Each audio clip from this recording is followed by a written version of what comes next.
Hello and welcome back to the Greater Greener Georgia podcast, where one of our goals is to get Georgia to 100% clean, renewable energy by the year 2050. My name is Christian, and today's guest I am honored to introduce. We have GCV's very own political director, Connie Di Cicco. Connie, welcome. You are so kind. Thank you. Thanks for having me. You know, before we get into all the legislative talk, I do want to acknowledge that one of the very important ways that we get to 100% clean energy by the year 2050 is through policy and legislation. But before we get into all of that, I'm curious of your background. How did you get into this work? That's a great question. Kind of caught me off guard with that one, Christian. I'm surprised. I'm throwing surprises out there, curveballs. I started my career a long time ago. We're not going to put a date on that. I started out actually in film, and I have a master's in filmmaking, and I began at a film festival and was a director of programming. And I know it doesn't seem like it's advocacy. It was in documentary programming. And that is actually, I count it as advocacy because, yeah, thank you. So I got to work with a lot of documentary filmmakers, and this was in the heyday of documentary when it was just really getting started. Michael Moore, there were a lot of really terrific filmmakers that we were in the very start of their careers. And it was really exciting work, but it was also recruiting filmmakers, working with them, acting as the liaison between the film and the film festival and the filmmakers. And it's very similar to this kind of work, bringing together the public with filmmakers and their films and helping to get a lot of interesting and new issues out to a larger, wider audience and sort of bridging that gap. And I consider that, in a very broad sense, the start of advocacy work. Yeah, I agree. I mean, also as a filmmaking background myself and in documentary film, I definitely do think that is a way to educate people. I like to call it edutainment, right? Where you educate them, but you're also giving them some entertaining things that they may not have known, or, you're really just breaking down the barriers. That's that hard-hitting journalism that I like to dive into. So, it's 2025, it's a new year. We had a rough election year last year. I'm curious of the setup. Just give me a feel of what the energy is like, politically speaking, at the Capitol right now, being that this is the first week of legislative session here in Georgia. You want the tea? I want the tea. I want all the juicy gossip. This is where the people come to see the tea. It's already been an exciting week at the Capitol. Of course, there was a senator who was arrested yesterday, but there's been some controversial bills dropped already on the House and Senate floor. There's anti-immigration bills, anti-trans bills, and there's been a lot of talk already about environmental policies. And whether or not the bills have been dropped yet, there's a lot of talk about dropping bills for data centers, community solar, and Consumer Utility Council work that we're actively involved in as well. And that's really exciting for organizations like ours. There's a lot of different advocates down at the Capitol right now who are engaged in this kind of work with us. So it's been a very exciting first week down at the session. So as we talk about that, I know you mentioned some of the bills that are coming down already. Are there any environmental justice related bills that are happening right now or that we've seen? And if not, what can we expect this year from an environmental standpoint? From an environmental standpoint, environmental justice standpoint, I do think that there's a lot of organizations that are tapping in early on these issues. I think PSC and Consumer Utility Council work is going to be a big highlight this session. That's work that we're actively engaged in right now and speaking with a lot of different organizations to kind of work out what that language might look like.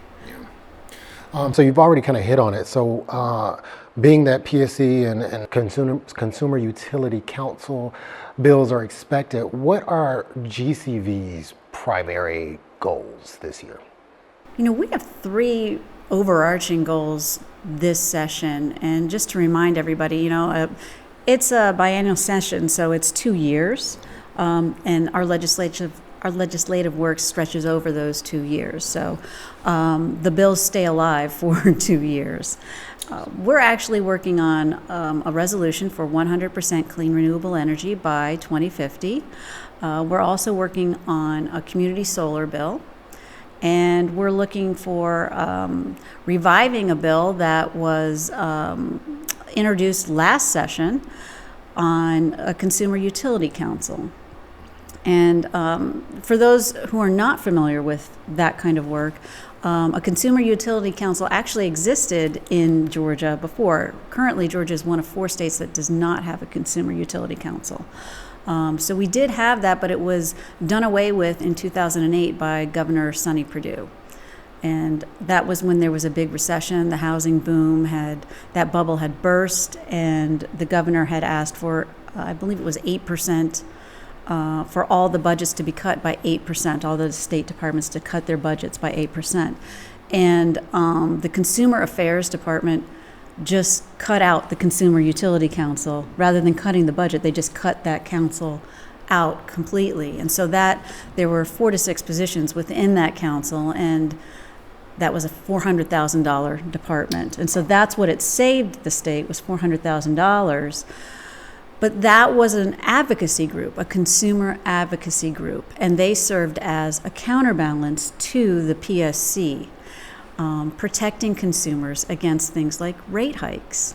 And that's what's missing right now, is that advocate. And so what I would say is, this is when you go to the emergency room and you're waiting in the emergency room and you're trying to get seen by a doctor. If you've ever seen Terms of Endearment, it's that moment in the film when Shirley MacLaine is standing there in front of the nurse's station and she's screaming, "Give my daughter the medicine." It's that advocate. It is stop bleeding these consumers dry. That is what the Consumer Utility Council does, is they are the legal advocate for consumers. And I'm glad you made that connection, because that makes it so relevant and real to an individual. I know a lot of times we think about legislative session and policies coming down, we think, what can I as a single individual do? I have no control. Or we may not understand how this actually applies to our everyday lives, but that is a great connection, because I live here in Atlanta, and I know a lot of folks in the state of Georgia are feeling those utility bills rise, right? And we have a Public Service Commission that should be regulating our monopoly, that is Georgia Power. But, who stands for the people, right? Where do we get a say? So with that being said, what other, that I'm sure is included in this, but what other trends or public opinion things might be influencing environmental policy this year? Data centers. Data centers are a real hot topic right now, and those 2 words are coming out of everybody's mouths, and they're very connected. It dovetails with cryptocurrency, with AI, and those are really complicated issues that are really hard to understand for the layperson, even for experts, frankly. And they're kind of taking over the state right now. They're interconnected issues with water, with energy burden. Data centers are front and center right now. So let's talk a little bit about, I want to spend a minute on those data centers, because, we're in the age of AI. I mean, like ChatGPT and all of the AI tools are just taking over right now. And I've heard a lot of talk about how this impacts us as a community. Is the problem that these data centers, because they are now holding so much more information, are they using more resources? Data centers, first of all, I'll say data centers are here to stay. You can't fight the data center and it coming. The issue, which is there's several issues, is the energy burden. They take a lot of energy. And they also take a tremendous amount of water to cool. And so those two things, in combination with they're getting tax breaks from the state. A lot of times they're getting property tax breaks from the municipalities. So we now have four things. And then on top of that, if it's somebody like Amazon, we've already given them, I'm paying for the energy on my tax, on my gas bill, my energy bill, my power bill. They've gotten a property tax break. They've gotten a state tax break, right? They're getting water, which is also bankrupting in our natural resources. And then the fifth thing, in the case of Amazon or somebody like that, I'm also buying stuff from them. So it is I've now thrown my money at them. So we're going to have to figure out some way to balance this out so that the entire burden is not on the consumer. Right? Yes, and on the citizens of Georgia, the residents of Georgia, but that we are balancing out that equation somehow. Because you're right, everybody, the AI is here. Mm-hmm. The data centers are coming, but we have to make sure that we're doing this in a smart way. So, that was a great segue into the next question. You mentioned Amazon. There are a lot of other industries here in Georgia that, like you said, are likely here to stay. How does GCV plan to combat maybe some of those companies and industries when it comes to stronger environmental regulations? So I do think that is the cryptocurrency, and like making sure that we're bringing, and this would be like the experts weighing in on this, because these are strong industries with very big lobbies bringing these huge data centers that have tremendous burden. So I think that, again, I'll go back to figuring out the balance and the right balance of industry coming to Georgia. And Georgia really does need to hear from the environmental experts on this and the industry experts on this as well, to make sure that we're bringing, I'm not sure what the cryptocurrency industry is, but the environmental experts have a lot to say. I feel like it's hard to please everybody. I feel like everybody, if you go for, what's better for the environment, then people are going to complain about economic, what is it costing us and why aren't jobs coming here? That's always the thing, bringing jobs to Georgia. So it's definitely bringing jobs to Georgia, but then also at what cost? Well, and I'm not sure that the data centers are, and this was the issue last year when they had the tax break bill for the data centers. A data center is a massive building that houses a bunch of machines. Right. So it's jobs when it's being built, but after that, it's not really a tremendous amount of jobs. It's not like a bunch of offices where we're keeping people and keeping them employed year round. So let's move on. Once again, the people come to the podcast to get a little bit of tea. And so my idea of a little bit of tea, good tea, is who are some of our allies that are at the Capitol? If you can name names. But yeah, who are our allies, and how do we engage them in the work that we do? We have a lot of great allies. I think that there's, are you speaking about legislators? Legislators, even when it comes to industries, I don't know how much they're, at the Capitol. I know everyone has lobbyists, but who can we rely on to help us move policy forward, be it legislators or industries? We've worked with a lot of legislators in the past to sponsor our bills. I think that Representative Sam Park is one of our champions. Representative Lisa Campbell is one of our champions. Senator Sally Harrell is always interested in our issues. Representative Ruwa Rahman is always interested in our issues and is a very big champion of environmental issues as well. there are a lot of champions down at the Capitol who are very much interested in these issues. Representative Mary Frances Williams, Mary Margaret Oliver, they've been working on environmental issues for a really long time. There's tremendous environmental groups who are interested in these issues. Sierra Club, Southern Environmental Law Center, Science for Georgia, Georgia Youth Justice Coalition. They're interested in bringing the youth movement into this issue. We work with a lot of varied partners. Galeo is also interested in being part of the environmental movement. I mean, it's really heartening to see a lot of newer partners coming to the table, in addition to more traditional partners like Georgia Wand and Environment in Georgia, who have been in this space for a longer period of time and have been doing this work and getting other people engaged and inspired. So it's a very big tent. There's room for everybody here, and I'm excited and sort of like reinvigorated every day to see our new partners and new faces here to kind of lock arms and get work done. So how can the individual, the average citizen, get involved in legislative session? Are there things that we can do, or do we just sit back and kind of watch and hope?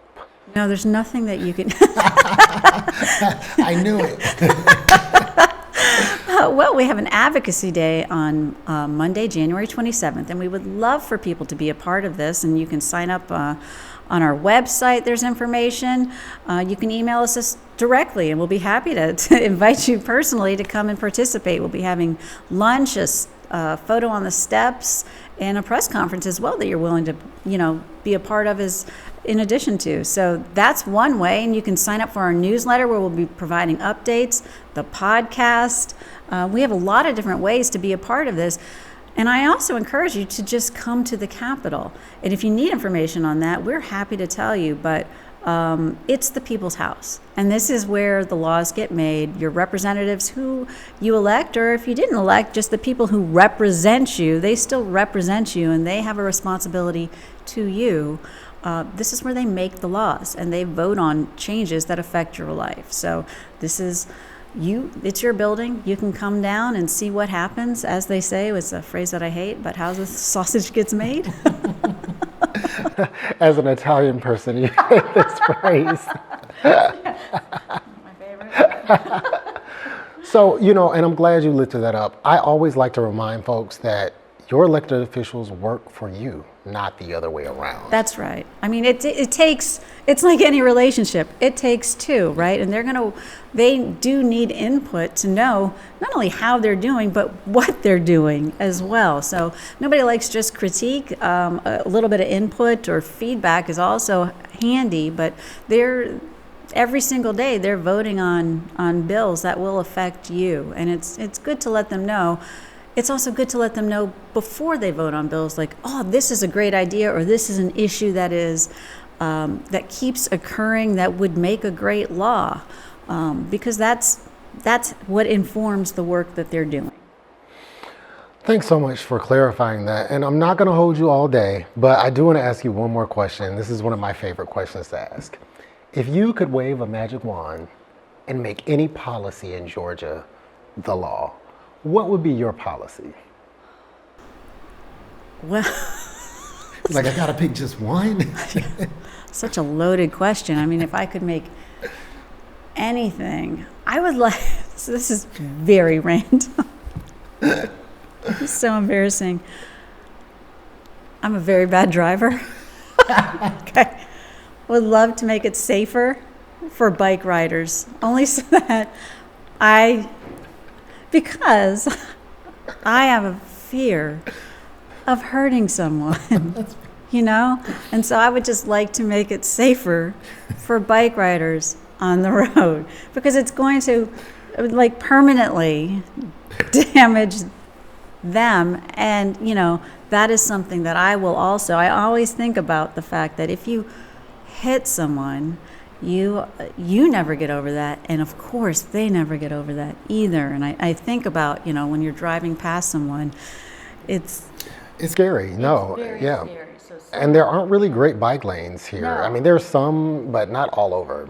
Yeah, and it's that sort of split second. You can never take things back, and the roads are so dangerous, and there's so many of us on the road, and I just worry. We could also solve a lot of that with expanding transportation, but that's for another podcast episode. For when we elect Christian, get all the problems solved.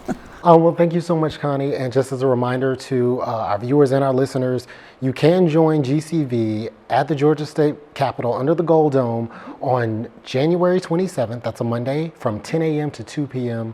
And plug into all of the activities that we have planned. It's going to be a great day. It's going to be giveaways, swag. Definitely come out and join us. You can find information on that by visiting gcvoters.org or by following us on all social media platforms at GCVoters. Thank you so much. Thank you.